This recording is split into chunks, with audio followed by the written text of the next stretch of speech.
Paris, 15 mars 2026, 18h45.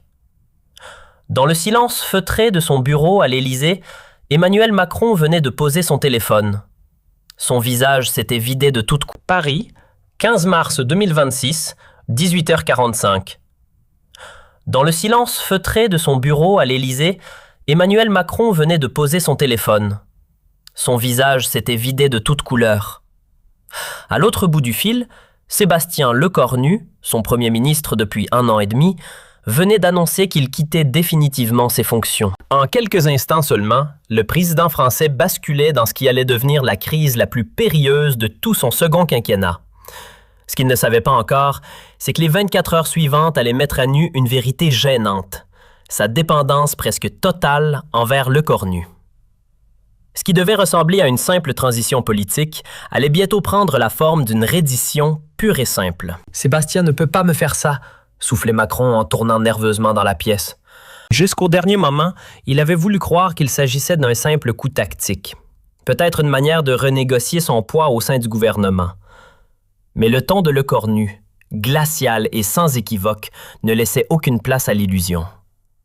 L'histoire était close. Pendant ce temps, la nouvelle commençait déjà à s'échapper du couloir du pouvoir. Les rédactions s'agitaient. BFM TV fut la première à interrompre ses programmes avec une alerte spéciale. Sébastien Lecornu remet sa démission au président Emmanuel Macron. En quelques minutes à peine, l'information envahissait toutes les chaînes et les journaux. Dans le monde politique français, la secousse était immédiate.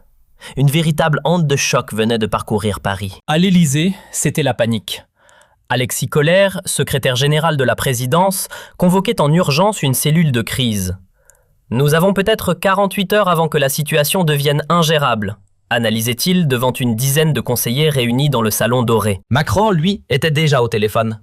Il fallait trouver un remplaçant, et vite, mais qui pouvait succéder à Lecornu? Le choix s'avérait plus compliqué que prévu. « Appelez-moi Édouard Philippe », ordonnait le président à son secrétariat. L'ancien premier ministre, devenu maire du Havre, était le candidat naturel. Expérimenté, respecté, capable de rassembler au-delà de la majorité présidentielle. 19h30, Philippe décrochait son téléphone. « Emmanuel, j'ai appris pour Sébastien. C'est regrettable. »« Édouard, j'ai besoin de vous. La France a besoin de vous, » suppliait Macron. Mais la réponse fut sans appel. « Monsieur le Président, ma place, c'est au Havre.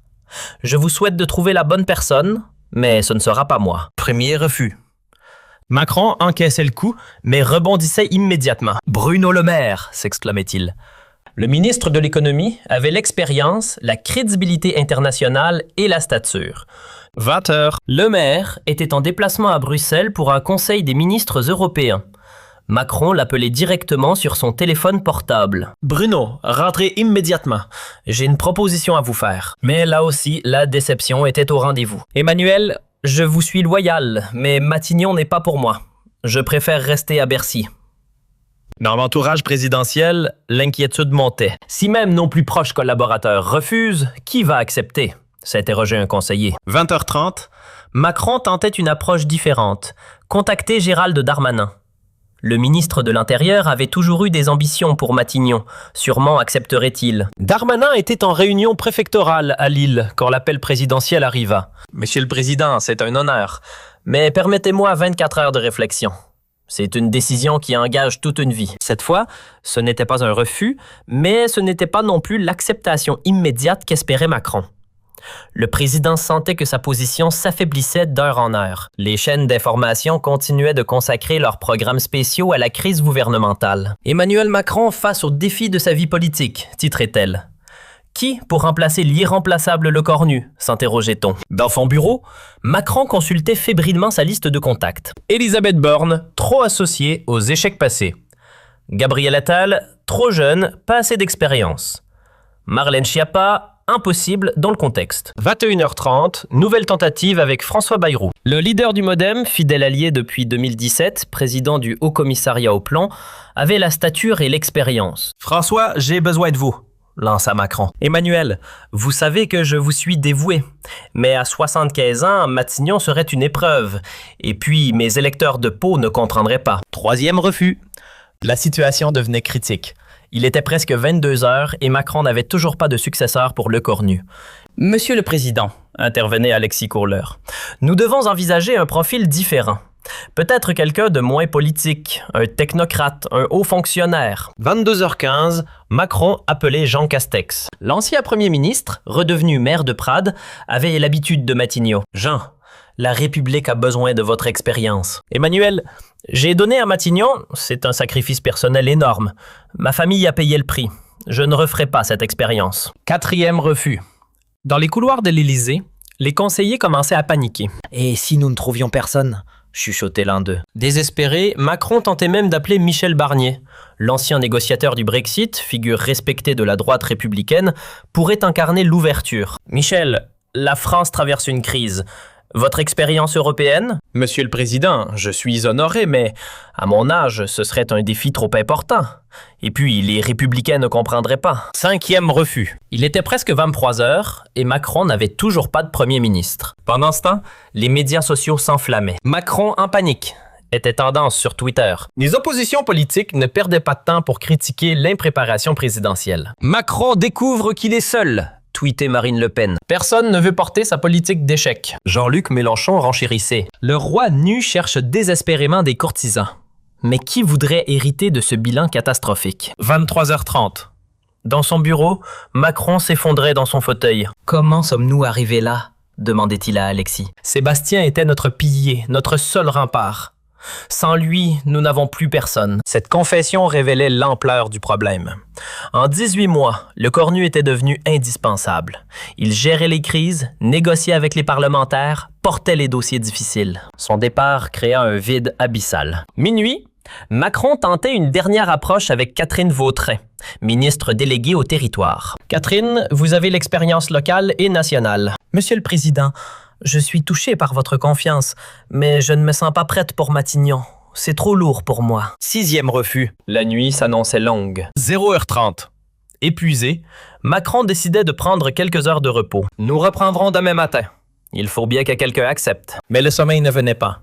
Le président passait la nuit à repenser aux derniers mois avec le Cornu, à tous les défis relevés ensemble, à la complicité qui s'était installée entre eux. Macron était debout depuis 1 heure, consultant les journaux du matin.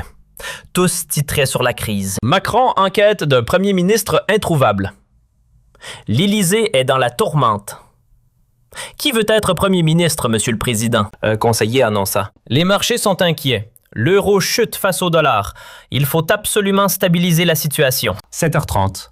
Macron reprenait ses appels. Il élargissait sa recherche, contactant des personnalités moins évidentes. Stéphane Travert, ancien ministre de l'Agriculture. Jacqueline Gouraud, ancienne ministre de la Cohésion des Territoires. Même Marlène Schiappa, malgré les réticences. Tous déclinaient poliment, mais fermement. L'ampleur de la crise gouvernementale, l'instabilité politique et la faiblesse des sondages présidentiels dissuadaient même les plus ambitieux. 8 heures. Emmanuel Macron commençait à réaliser l'impensable.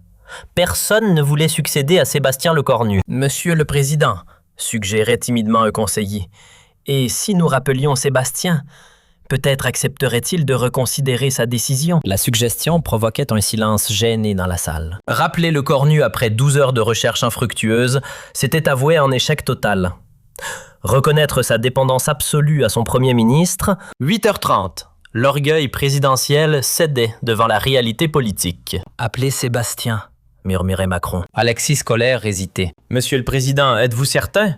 Cela va se savoir. »« Appelez-le », coupa Macron d'un ton sec. « Bonjour Emmanuel. Sébastien, nous devons parler. Cette démission, nous pouvons peut-être trouver un arrangement. Emmanuel, ma décision est prise. Je vous ai expliqué mes raisons hier soir. Mais Sébastien, la France a besoin de vous. J'ai besoin de vous.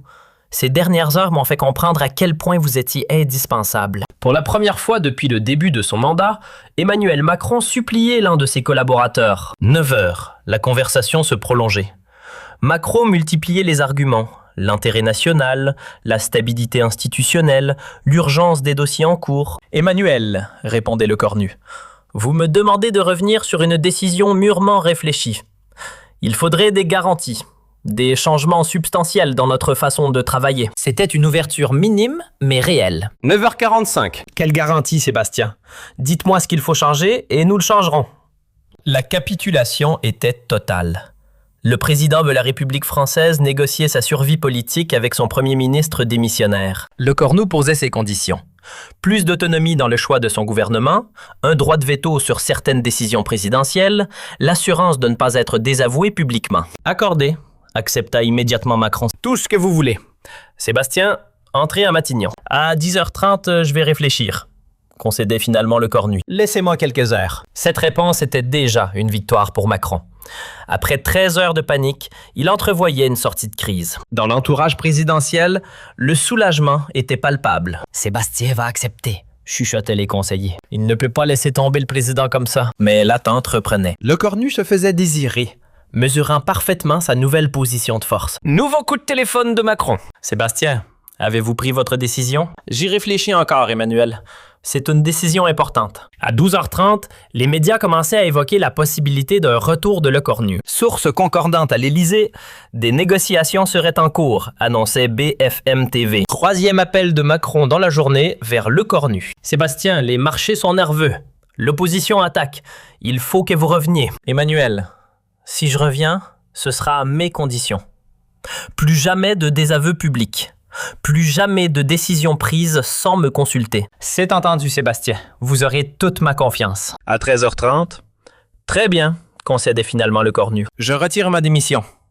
Mais n'oubliez pas nos accords. L'annonce provoquait un séisme dans le paysage politique français. Moins de 24 heures après sa démission, Sébastien Lecornu reprenait ses fonctions de Premier ministre. Communiqué officiel de l'Élysée. Monsieur Sébastien Lecornu retire sa démission et reprend ses fonctions de Premier ministre de la République française. La nouvelle faisait l'effet d'une bombe. Sur les réseaux sociaux, les réactions se multipliaient. Macron a capitulé, commentaient les oppositions. 24 heures pour comprendre qu'il est nu sans le Cornu. À 14h30, lors d'une conférence de presse improvisée à l'Élysée, Emmanuel Macron, visiblement marqué par cette épreuve, tentait de justifier ce retournement. « Les circonstances ont évolué », déclarait-il d'une voix peu assurée. Monsieur Lecornu a accepté de poursuivre sa mission dans l'intérêt supérieur de la nation. Les questions des journalistes étaient impitoyables. « Monsieur le Président, n'avez-vous pas été humilié par votre Premier ministre? Comment expliquez-vous qu'aucune personnalité politique n'ait accepté de remplacer M. Lecornu? La politique, c'est l'art du possible. Nous avons trouvé la meilleure solution pour la France. Dans les couloirs de l'Assemblée nationale, les députés n'en revenaient pas. Macron vient de montrer sa faiblesse absolue, commentait un élu de l'opposition. Il est devenu l'otage de son premier ministre. À 15h30, retour de Lecornu à Matignon. Les caméras étaient massées devant l'hôtel du premier ministre. Sébastien Lecornu, souriant et détendu, saluait les journalistes sans faire de déclaration. Son silence était plus éloquent que tous les discours. Il venait de démontrer son indispensabilité absolue. Dans son bureau de Matignon, Lecornu recevait les félicitations de ses collaborateurs. « Monsieur le Premier ministre, vous venez de donner une leçon de pouvoir au président de la République. » plaisantait l'un d'eux. À 16h30, premier conseil des ministres post-crise. L'atmosphère était électrique. Emmanuel Macron faisait face à ses ministres, tentant de faire comme si rien ne s'était passé, mais tous savaient que l'équilibre du pouvoir avait changé. Le Cornu n'était plus seulement Premier ministre. Il était devenu l'homme indispensable, celui sans qui rien ne fonctionne. Les premières analyses politiques tombaient. « Macron vient de perdre toute autorité », écrivait un éditorialiste du Figaro. En 24 heures, il a montré qu'il était incapable de gouverner sans le Cornu. À 17h30, dans l'opposition, on ne perdait pas de temps pour exploiter cette faiblesse. « Macron est fini », déclarait Marine Le Pen. Il vient de prouver qu'il était un président fantoche, manipulé par son premier ministre. Jean-Luc Mélenchon renchérissait. Cette crise révèle la vraie nature du macronisme. Un homme seul, sans réseau, dépendant totalement de son entourage. À 18h, sondage express. La cote de confiance d'Emmanuel Macron chutait de plusieurs points en une journée. Celle de Lecornu, paradoxalement, progressait. À 18h30, dans son bureau de l'Élysée, Macron faisait le bilan de cette journée catastrophique avec ses plus proches conseillers. « Nous avons évité le pire », tentait de positiver Alexis Courlet. Sébastien est revenu. Le gouvernement est stable. « Alexis », répondit amèrement Macron, « j'ai passé 24 heures à supplier tous mes anciens ministres de m'aider et ils ont tous refusé. Puis j'ai dû implorer Sébastien de revenir. C'est la pire humiliation de ma carrière politique. » Les conséquences de cette crise commençaient à se dessiner. Le Cornu, fort de sa position renforcée, annonçait plusieurs changements dans l'organisation gouvernementale. « Désormais, déclarait-il à ses collaborateurs, toutes les décisions importantes passeront par Matignon. L'Élysée devra nous consulter avant toute annonce majeure. C'était une révolution silencieuse. Le premier ministre prenait le contrôle effectif du gouvernement. À 19h30, Emmanuel Macron découvrait avec amertume les nouvelles règles du jeu. Un appel de Lecornu. « Emmanuel, j'ai vu que vous souhaitiez annoncer la réforme des retraites demain. Il faudrait qu'on en discute d'abord. » Le président de la République devait désormais demander l'autorisation à son premier ministre. Dans les rédactions, les journalistes analysaient cette drastique redistribution des cartes. Lecornu vient de réaliser un coup d'État constitutionnel, commentait un spécialiste des institutions. À 20h30, l'humiliation présidentielle était totale. En 24 heures, Emmanuel Macron était passé du statut de président tout-puissant à celui d'otage politique de son premier ministre. Ce soir-là, en se couchant, Macron mesurait l'ampleur de sa défaite. Il avait voulu se séparer de Lecornu, mais c'est finalement Lecornu qui avait pris le contrôle. Les 24 heures qui avaient suivi la démission de Lecornu resteraient dans l'histoire comme le moment où un président de la République avait perdu tout pouvoir réel, contraint de supplier son premier ministre de bien vouloir gouverner avec lui. 3 mois plus tard, cette crise continuait de marquer la vie politique française. Emmanuel Macron n'avait jamais récupéré son autorité perdue. Sébastien Lecornu gouvernait en maître absolu, prenant toutes les décisions importantes. « C'est Lecornu qui préside, Macron qui suit », résumait cruellement un député. Cette formule faisait le tour des médias, symbole de cette inversion du pouvoir. 6 mois après, lors d'un sommet européen, la faiblesse présidentielle était visible aux yeux de tous. « Macron ne décide plus rien, c'est son premier ministre qu'il faut convaincre », confiait un dirigeant européen.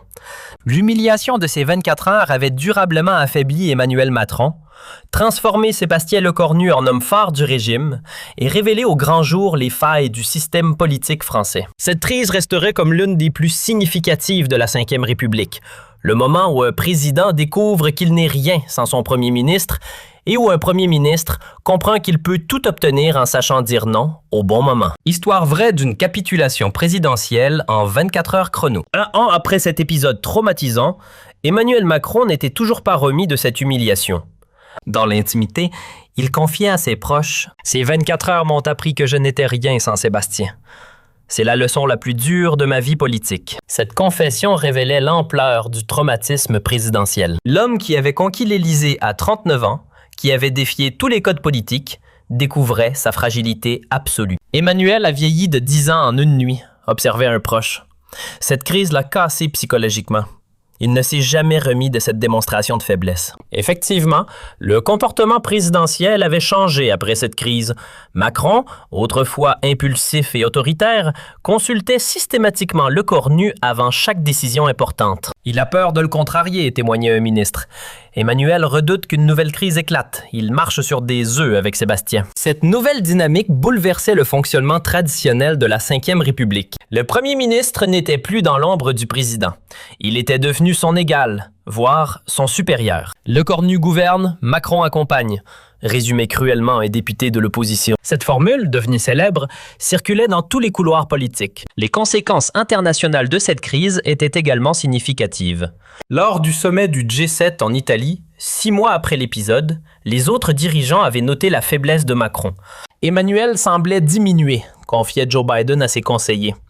Il consultait constamment son téléphone, probablement pour avoir l'avis de son premier ministre sur chaque sujet. Angela Merkel, pourtant discrète, avait elle aussi remarqué ce changement. Macron n'est plus de même homme. Cette crise française l'a profondément marqué. Ses observations internationales révélaient que l'humiliation présidentielle avait dépassé les frontières françaises. La crédibilité de la France sur la scène mondiale en pâtissait. Quand le président d'un pays est à la merci de son premier ministre, c'est toute la nation qui perd en influence, analysait un diplomate européen. Du côté de Sébastien Lecornu, cette crise avait révélé un homme politique d'une redoutable efficacité tactique. En l'espace de 24 heures, il avait réussi à inverser complètement le rapport de force avec l'Élysée. Sébastien a joué une partie d'échec magistrale, admirait un ancien premier ministre. Il a fait comprendre à Macron qu'il était indispensable, et maintenant il gouverne avec une autorité que peu de ses prédécesseurs ont connue. Cette autorité nouvelle de Lecornu se traduisait concrètement dans la gestion gouvernementale. Tous les dossiers importants passaient désormais par Matignon. L'Élysée était devenue une chambre d'enregistrement. « Nous préparons les arbitrages à Matignon, puis nous les transmettons à l'Élysée pour validation », expliquait un conseiller de Lecornu. En réalité, la validation présidentielle n'était qu'une formalité. Cette inversion des rôles constitutionnels inquiétait les constitutionnalistes. « Nous assistons à une dérive du régime », alertait Dominique Rousseau. Le premier ministre devient de facto le chef de l'exécutif, mais cette situation convenait parfaitement à Lecornu. Fort de sa légitimité nouvelle, il imposait sa vision politique sans contrainte présidentielle. Sébastien a compris que Macron était faible, analysait un politologue. Il en profite pour gouverner comme il l'entend, avec une liberté totale. Cette liberté totale se manifestait dans tous les domaines, politique, économique, social, international. Lecornu décidait, Macron suivait. L'exemple le plus frappant fut la réforme des retraites de septembre 2026. Macron souhaitait un report à 65 ans, Lecornu préférait 64 ans. C'est la version Lecornu qui fut adoptée sans discussion. Le président a proposé 65 ans le matin et l'après-midi, il annonçait 64 ans, rapportait un journaliste. Entre-temps, Lecornu lui avait fait changer d'avis. Cette anecdote révélatrice illustrait parfaitement la nouvelle hiérarchie gouvernementale. Lecornu imposait, Macron s'adaptait. L'opposition politique ne manquait pas d'exploiter cette faiblesse présidentielle. Marine Le Pen multipliait les attaques. Macron n'est plus qu'un président fantoche manipulé par son premier ministre. Jean-Luc Mélenchon renchérissait. Nous avons un régime à deux têtes, mais une seule qui pense, celle de Lecornu. Ces attaques cinglantes touchaient juste. Macron ne parvenait plus à incarner l'autorité présidentielle traditionnelle de la Ve République. Emmanuel souffre de ce qu'on appelle le syndrome de Stockholm politique, ironisait un chroniqueur. Il est devenu dépendant de celui qui l'humilie. Cette dépendance psychologique était visible dans tous les grands événements politiques. Lors des vœux présidentiels de 2027, Macron avait consulté Lecornu jusqu'à la dernière minute. Le discours a été relu et corrigé par Matignon, révélait un conseiller. Emmanuel n'ose plus s'exprimer publiquement sans l'aval de Sébastien. Cette situation ubuesque questionnait la nature même du pouvoir sous la République. Un président élu au suffrage universel était-il devenu l'otage de son premier ministre nommé? C'est une première dans l'histoire républicaine, soulignait l'historien Jean Garrigue. Jamais un président n'avait été à ce point dominé par son premier ministre. Cette domination s'exerçait même dans les détails les plus prosaïques. Lecornu choisissait les invités des dîners de l'Élysée, validait l'agenda présidentiel, supervisait les déplacements. Sébastien contrôle tout,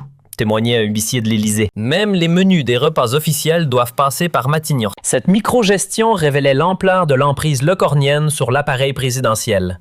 Rien n'échappait au premier ministre. Face à cette situation, l'entourage historique de Macron s'inquiétait. Alexis Collère, Ismaël Emelien, Sibeth Ndiaye, tous constataient l'affaiblissement dramatique de leur champion. Emmanuel n'est plus le même, confiait l'un d'eux. Cette humiliation l'a brisé. Il doute de tout, même de ses plus proches collaborateurs. Cette crise de confiance généralisée paralysait l'action présidentielle. Macron hésitait, tergiversait, reportait les décisions difficiles.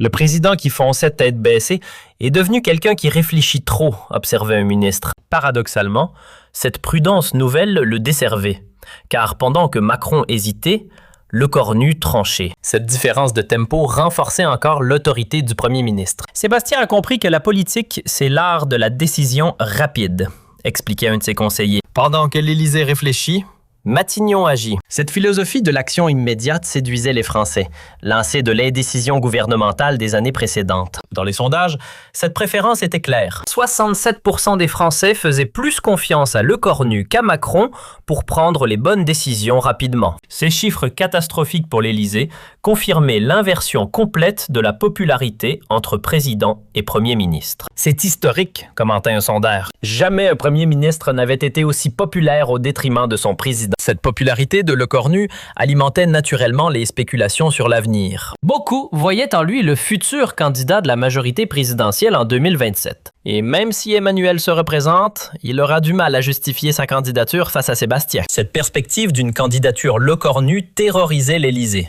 Ce serait l'humiliation suprême, être remplacé par celui qui l'avait dominé pendant tout le quinquennat. Emmanuel redoute cette éventualité, confie un proche. Il sait que Sébastien a tous les atouts pour lui succéder. Ces atouts étaient indéniables.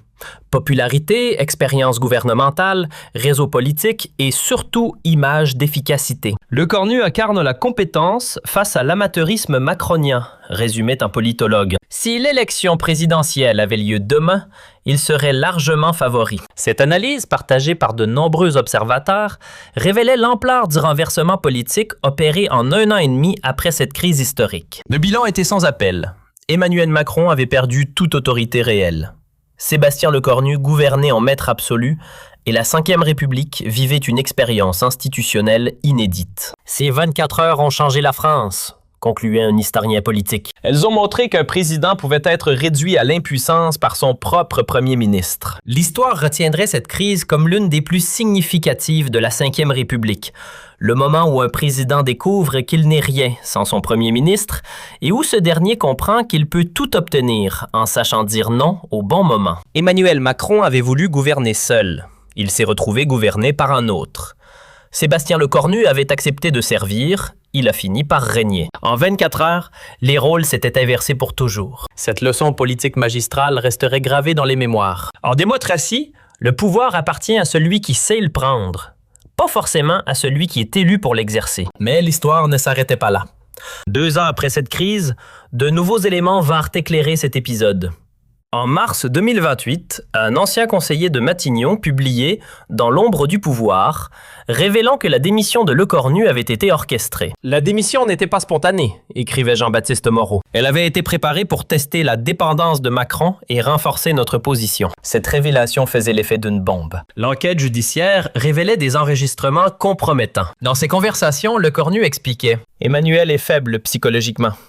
Si je le pousse à bout, il cédera, c'est sûr. » Ces mots achevaient de discréditer le premier ministre. L'opinion découvrait un manipulateur cynique, prêt à instrumentaliser les institutions pour son profit personnel. La popularité de Lecornu chutait de 15 points, tandis que Macron bénéficiait d'un capital de compassion. En mai 2028, après une confrontation orageuse à l'Élysée, Lecornu démissionnait définitivement. Son successeur, Gabriel Attal, incarnait le retour à la normale institutionnelle. L'ère de la manipulation était terminée. Aujourd'hui, 3 ans après cette crise historique, le bilan est nuancé. Emmanuel Macron a récupéré son autorité présidentielle, mais l'épisode l'a marqué. Emmanuel se méfie de tout le monde maintenant, confie un proche. Il a appris à ses dépens qu'on peut être trahi par ses plus proches collaborateurs. Quant à Sébastien Lecornu, il a disparu de la scène politique nationale. Retiré dans sa Normandie natale, il évite soigneusement les médias. Sébastien paye le prix fort de ses manipulations, constate un observateur. Il a perdu toute crédibilité politique. Cette histoire restera comme un cas d'école de manipulation politique poussée à l'extrême. Elle illustre comment un homme peut prendre le contrôle d'un État par la ruse, mais aussi comment cette même ruse peut se retourner contre lui. La leçon est claire. En démocratie, la manipulation peut réussir temporairement.